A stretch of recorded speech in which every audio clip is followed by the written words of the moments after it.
Vamos lá então, começando o assunto, tá? Tórax, tá? Ferimentos abertos no tórax deve ser coberto com gás ou panos limpos para evitar entrada de ar nos pulmões. No caso de objeto empalado no tórax, não remova o objeto, cubra o ferimento com panos limpos sem forçar e não coloque a vítima deitada. Então, ferimentos do tórax, só marcar o que tem vermelho na introdução, cobrir rapidamente, né? O motivo foi explicado. E no caso de objeto empalado, né, no tórax, de você está aí, parece que está gravado, se eu não me engano. Tá? É a mesma coisa, tá? Sinônimo. Empalado ou cravado ao corpo da vítima em qualquer parte do corpo não deve ser removido, tá? Somente no hospital. Então aprenda isso. Abdômen. Então, o que fazer no caso de ferimento aberto no abdômen? Não tente recolocar na cavidade os órgãos expostos. Mantenha-os no lugar, cobrindo com compressa úmida e mantenha a vítima deitada. Então, contradizendo a imagem aqui, né? Mantém ela deitada, não em pé. Isso aqui vocês não têm, tá? Coloca para mim. Mantém ela deitada. Coloca mais essa informação aí para mim. Bom, seguindo, tá sobre hemorragia. Então, sobre hemorragia, diretamente, o que interessa é quais são os 3 tipos de sangramentos externos. Tá? Hemorragia arterial, o sangue sai vermelho vivo em jatos. Na hemorragia venosa, o sangramento é contínuo e vermelho escuro. Na hemorragia capilar, o sangramento é fino e contínuo. Então, para a prova, essa questãozinha, quando aparece nos nossos simulados aí, pergunta quais são os 3 tipos de sangramentos externos. Tá? Pega a dica. Normalmente, essa questão de prova vem todas acima. Deve ser a sua resposta, na letra D. Todas estão corretas. Ou vai estar as 3 numa opçãozinha só. Tá? Tipo, todas estão na letra C, você vai lá e marca C.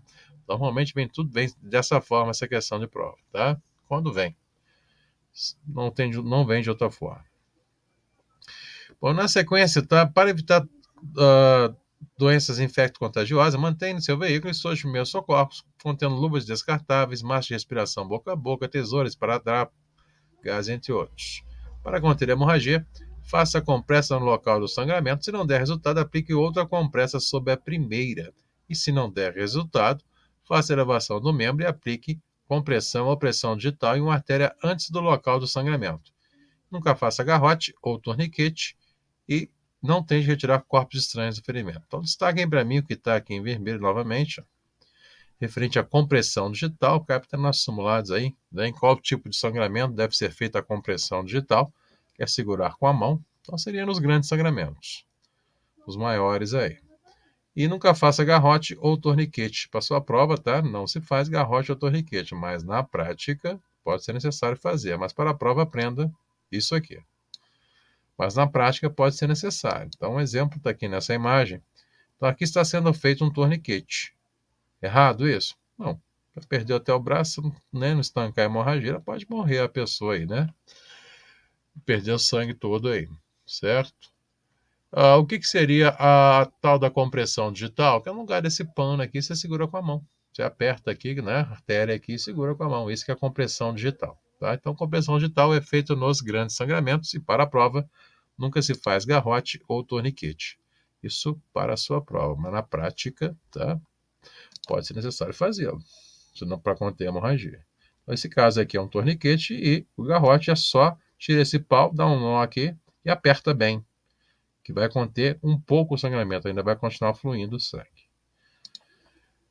Bom, tá aí, bora próximo. Hemorragia interna. Na hemorragia interna, os sintomas são inchaço, pele escura e áspera, lábios pálidos, suor excessivo, agitação e pulso fraco. Então, marca os sintomas. Procedimento.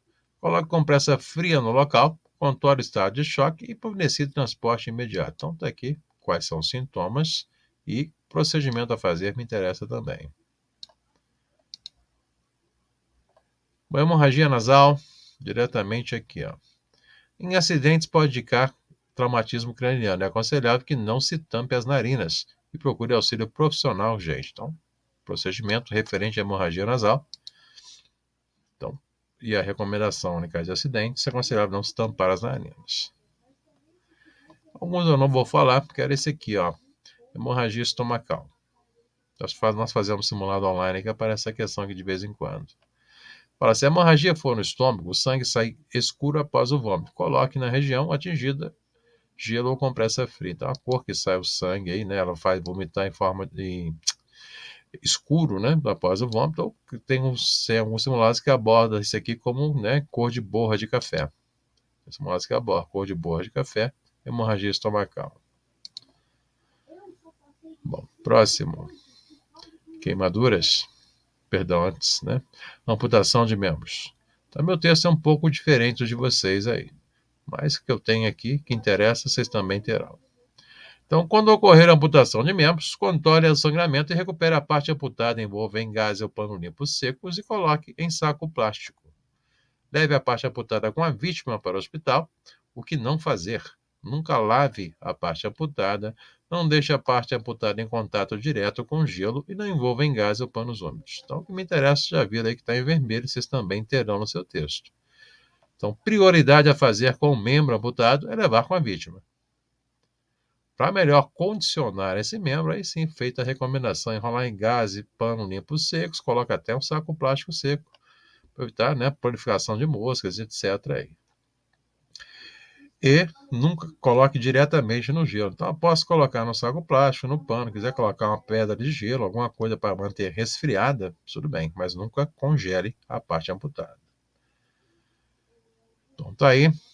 Recomendação, achamos aí, espero. Então, atenção a ficar uma pegadinha de prova, tá? Parte amputada não se joga no gelo. Cuidado com isso na sua prova.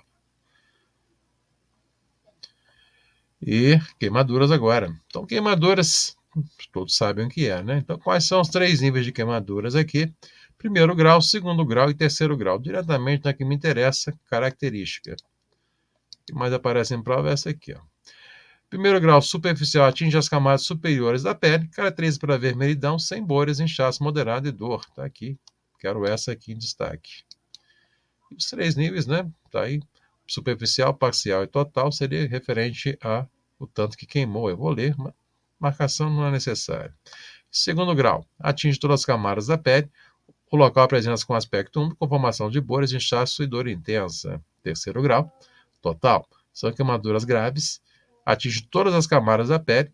Gorduras e músculos podem chegar até os ossos. Bom, se a vítima estiver em chama, cobrir com um cobertor para eliminar o máximo de oxigênio, pois o mesmo alimenta o fogo. Retire as roupas que não estejam aderidas à pele da vítima, elas normalmente retêm o calor. Remova da parte atingida tudo aquilo que possa apertar a vítima, como anéis, sapatos e relógios. A pele queimada logo incha, ficando difícil depois retirar qualquer objeto. E não passe nada sobre a queimadura, somente água fria para aliviar a dor, já destaquem isso pra gente. Isso é clássica de simulados, né? O que fazer com o acidentado que sofreu a queimadura? Sua resposta vai ser sempre essa: lavar com água limpa sem pressão. Então tá aqui. E se a queimadura for produtos químicos, seque com panos limpos, se possível, leve a amostra do produto para o hospital. Para não contaminar outras áreas, lavar com bastante água corrente e retirar roupas umedecidas da vítima. E se o produto atingir os olhos, o procedimento também será lavar com bastante água limpa, corrente ou soro fisiológico e encaminhar a vítima para o hospital. Então, referente a produtos químicos, se atingir os olhos, destaca para mim isso aqui, qual é o procedimento. Pequenas queimaduras, menos de 10% da área corporal atingida, grandes queimaduras, mais de 10% da área corporal atingida. Também não quero marcar, só o que está em vermelho, ok? Estou indo embora, hein? Bom, bandagem, né? Então, bandagem, resumindo, é enrolar uma atadura, imobilizar um membro, né? Então, letra A fala que a parte do corpo deverá estar limpa. Letra B, os músculos deverão estar relaxados, né? E a letra C, a imobilização deverá ser da extremidade para o centro. Exemplo, comece nas mãos e termine nos braços, ou das partes inferiores, comece pelos pés. Meu, falta texto aqui, preguiça de escrever, mas quero que marquem para mim a letra C. Então, de qual parte do corpo a qual parte eu começo a enrolar a atadura, a bandagem, sempre da parte menor para maior, da mão para o braço ou do pé para a perna. E a perdão em caso de ferimentos, né? Comece da esquerda para a direita. Bom, isso aqui até hoje eu não sei o motivo. Fios elétricos caídos. Bom, se o acidente envolver fios elétricos caídos, orientar os passageiros a aguardar dentro do veículo até a chegada do resgate. As pessoas próximas deverão ser alertadas a não tocar no veículo, pois poderão agir como fio terra. Então, fios elétricos caídos, na situação que se encontra aqui, né? Então é melhor a pessoa ficar aqui dentro do veículo, para certificar que não tem corrente elétrica aqui dentro. evitar tocar no chão. Até a gente, ao chegar, aproximar disso aqui é perigoso. Manter uma distância segura para evitar você ser eletrocutado também junto. Certifique que não tem corrente elétrica se for prestar algum auxílio. Veículos capotados ou de lado. Se for necessário retirar as vítimas, não suba no veículo. Entre para a janela traseira, ficando o mais próximo possível do solo. E cuidado com incêndios de impacto cujo líquido do tanque de combustível envolve o veículo. Neste caso, cubra o combustível com areia, terra, cal, serragem, fazendo com que ele não se inflame. Então, caso de vazamento de combustíveis, né? Então, normalmente o veículo está capotado, acidentado, tem um vazamento de óleo, combustível. O ideal, então, seria jogar em volta dele para conter aí, né? Esse óleo, combustível, os vapores próximos ao solo e evitar que ele esparrame muito para a via. Então, o que é jogado está aí como exemplo. Bom, fraturas, sem muitos detalhes aqui. Então, quais são os dois tipos de fraturas aí? São fraturas fechadas, e deixa a parte, fratura fechada e a fratura exposta. A fratura fechada, né, que é aquela que você não vê o osso, eu gosto de colocar um nome alternativo, temos simulados que aborda isso aqui com outro nome, tá? A fechada pode chamar também interna. Se quiser colocar, fique à vontade. E a fratura exposta é a fratura aberta.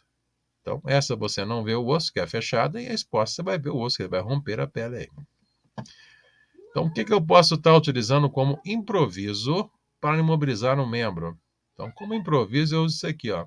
A tala rígida pode ser de madeira, réguas, revistas, jornais dobrados e não pode imobilizar a junta nos pontos suspeitos de fratura. Então, o que eu posso usar como improviso pode destacar aí no seu texto. Isso pode ser usado como improviso. Bom, seguindo, vamos pegar o próximo, fraturas da coluna vertebral. Então, a fratura da coluna vertebral pode causar rompimento da medula e assim o procedimento de emergência é o mais delicado. Em caso de mau atendimento, atendimento pode provocar sequelas permanentes e graves à vítima. Evite movimentar ou mexer a vítima com suspeita de fraturas das vertebrais ou sintomas são dor intensa, perda de movimento, perda da sensibilidade ou formigamento de membros. Então, quais são os sintomas de uma lesão de coluna? Destaquem para mim quais são os seus sintomas.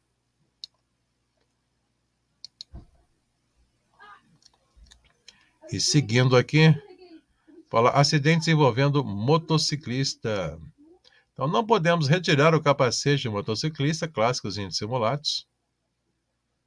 E ao retirar do capacete, pode movimentar a cabeça e agravar lesões existentes no pescoço ou mesmo no crânio. O que mais ocorre nos acidentes são entorses e contusões. Também quero isso em destaque. Então, tá aí clássicozinho de prova, não retirar. E o que mais ocorre em acidentes é clássicos simulados também. Só entorses e contusões. Próximo assunto, que é entorses e contusões, né? Então, no caso de entorse, colocar gelo no local, contusão é quando o músculo é comprimido contra o osso, ficando a parte atingida vermelha ou roxeada, inchação. Deixe em repouso a parte contundida, aplicando compressa fria. Então, destaca isso pra gente. Essa fria aqui é com gelo mesmo, tá? Tô quase acabando o conteúdo. Mobilidade e sensibilidade do corpo. Então, quando a pessoa encontra dificuldades para realizar movimentos, constata-se uma paralisia. Neste caso, teste a mobilidade pedindo para a vítima aumentar um dos membros. Teste também a sensibilidade, tocando ou beliscando a parte a ser examinada. Então, destacar isso aqui para mim, quem está vendo aí hoje. Ó. A incapacidade de mover pernas e braços, logo após o acidente, pode indicar lesão na coluna em nível cervical. Então, na altura do pescoço. E se as pernas não se movem, a lesão é de nível lombar ou dorsal. Então, destaca para mim. Lombar, vocês parece que não tem isso aqui. Ó. Dorsal. Então, não movimenta pernas e braços, atenção para a sua prova, cervical. Não movimenta somente as pernas, lombar ou dorsal.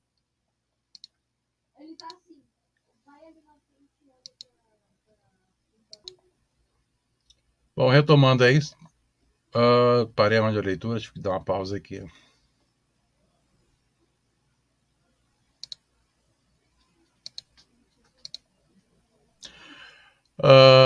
Parei aqui, tá? Toda lesão, né? Não mexe pernas e braços, tá em nível cervical. Não mexe somente as pernas, lombar ou dorsal. Atenções para sua prova. Bom, então toda vítima de acidente de trânsito é aconselhável não fazer o que com essa vítima? Não mexer com ela, não movimentá-la. Por quê? Às vezes ela fraturou, né? Teve uma lesão da vértebra. Ao manuseá-la inadequadamente, você pode estar comprometendo a sua medula. Então, toda vítima em via de regra de acidente de trânsito não se mexe com ela. Evite mexer com ela. Mas na sequência, eu vou falar que em alguns casos pode ser necessário mexer com a vítima. Acha para mim na sequência isso aqui, ó. Então, alguns exemplos dados aí. Quando o local for perigoso, quando houver perigo de fogo ou explosão, quando houver acidentes com veículos transportando produtos perigosos e cinto de segurança dificultando a respiração, suspeita de infarto, entre outros. Vou marcar alguns exemplos, tá? Que nós temos que fazer algo pela vítima, se nós não fizermos, ela pode, né, morrer no local. E para fechar, tá? Só para arrematar o conteúdo, algumas coisas eu não vou falar sobre improvisar numa maga. É interessante, sim, é interessante fazer, mostrar, isso é interessante, mas teoria, nada. E finalzinho aqui, ó. Prestar socorro é dever de todos e um ato de solidariedade humana. Então, eu quero que aprenda para sua prova, tá? Que omitir socorro à vítima, tá? É considerado crime previsto no Código Penal e também no Código de Trânsito. Para nós interessa o Código de Trânsito. Então, coloca negar socorro, omitir socorro, tá? É crime de trânsito. Coloca para mim isso aí. Ah, mas você tem que mexer com a vítima? Não. Ao solicitar alguma coisa, ao sinalizar o local, você já está fazendo alguma coisa por ela, beleza? Não tem que mexer com ela, não. Ou ao comunicar também, já está fazendo algo por ela.